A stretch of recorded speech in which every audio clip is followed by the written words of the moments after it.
जय हिंद। नमस्कार किसान साथियों। मैं लक्ष्मण आज आपको अल नीनो और उसके प्रभाव के बारे में थोड़ा सा बताने जा रहा हूँ। किसान साथियों, मैं तो कोई भूगोलवेत्ता नहीं हूँ और जैसा मौसम का पूर्वानुमान जताया है उसी के अनुसार मेरे शुभचिंतकों को मैं थोड़ा सा अलर्ट मोड में लाना चाहता हूँ। ज़्यादा पैनिक होने की ज़रूरत नहीं है। और जो ऊपर वाला या मौसम चाहेगा हम बहुत चाह करके भी कुछ फेरबदल नहीं कर सकते हैं, लेकिन अपनी रणनीतियों में थोड़ा-सा हम बदलाव कर सकते हैं। तो आप क्या करें इस वर्ष, क्या ना करें, ज़रूर ध्यान देंगे। अल नीनो सीधी-सी बात समझ लें कि प्रशांत महासागर में अधिक गर्म होने के कारण भारत के जलवायु में ना अनियमित वर्षा होगी, जलवायु पर विषम प्रभाव पड़ेगा। खास करके जो किसान धान की खेती करेंगे, उनको लेकर के उनको थोड़ा-सा अलर्ट मोड पर रहना चाहिए। और हर जगह सूखा नहीं पड़ेंगे या हर जगह बहुत अनियमित नहीं होंगे। 10-20% इलाकों पर ज़रूर होगा ये प्रभाव।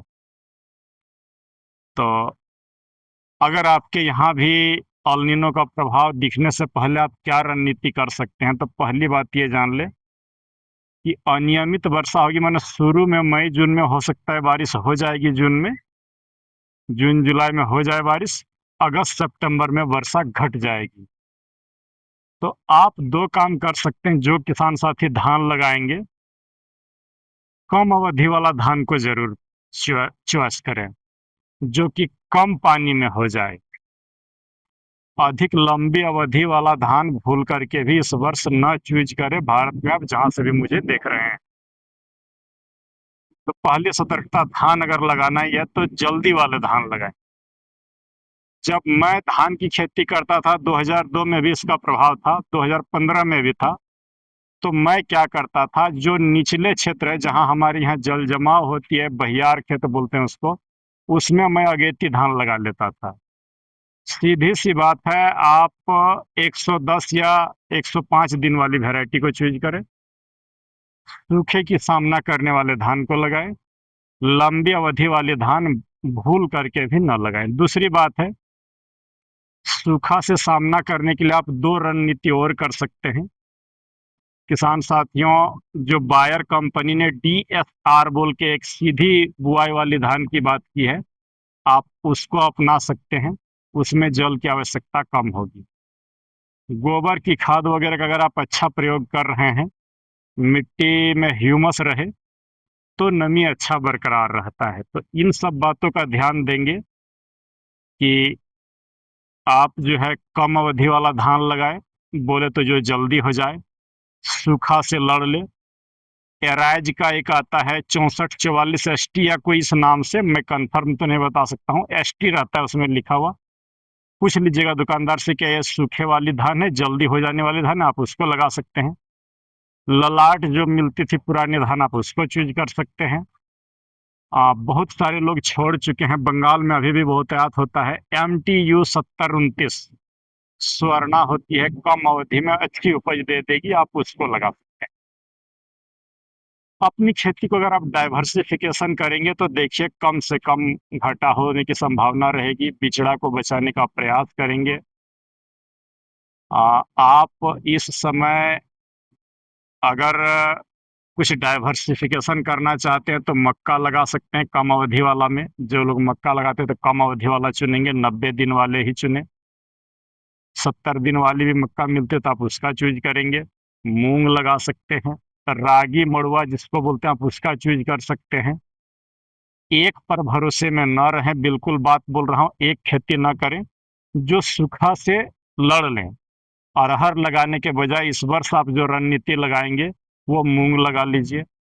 कपास या सोयाबीन लगा रहे हैं तो जल्दी अवधि वाला लगा लें, तो आपको कम से कम घाटा होगा। अगर आप मड़ुआ लगा रहे हैं, रागी बाजरा लगा रहे हैं, तो आपको सूखे से डरने की कोई ज़रूरत नहीं, ये सब सूखा से लड़ लेता है। किसान साथियों, और अगर हम बात करें कि सूखा से हम लड़े कैसे, तो सिलिकॉन का प्रयोग करिएगा, तनाव को झेल देता है। बैलेंस मात्रा में सभी पोषक तत्वों को दीजिएगा, गोबर खाद दीजिएगा तो अच्छी हो जाएगा। और सब्जी की खेती अगर आप कर रहे हैं तो थोड़ा संभल के चलेंगे, जल की पर्याप्त व्यवस्था है तभी आगे हाथ बढ़ाएं, और नहीं तो भयंकर गर्मी में खराब हो सकता है फसलें आपका जुलाई अगस्त में भी। अगर सूखा पड़ने लगे और आपके पास जल नहीं तो सारी पूंजी खराब हो जाएगी। तो इन सब बातों को ध्यान रख करके एक मोटा मोटा सा खाका आपको बता दे रहा हूँ कि कम अवधि वाला धान लगाएं। सोयाबीन कपास लगा रहे हैं तो कम अवधि वाला लगाएं जो जल्दी हो जाए। दुकानदार से पूछ कर ले, सूखा से लड़ ले, वैसे चीज़ों का सामना करें। गोबर की खाद का प्रयोग करिएगा, सिलिकॉन का प्रयोग करिएगा और डाइवर्सिफिकेशन करें। ध्यान दीजिएगा मक्का, मड़ुआ, मूंग, जो कि आपको हर तरह से सूखा से लड़ लेगा।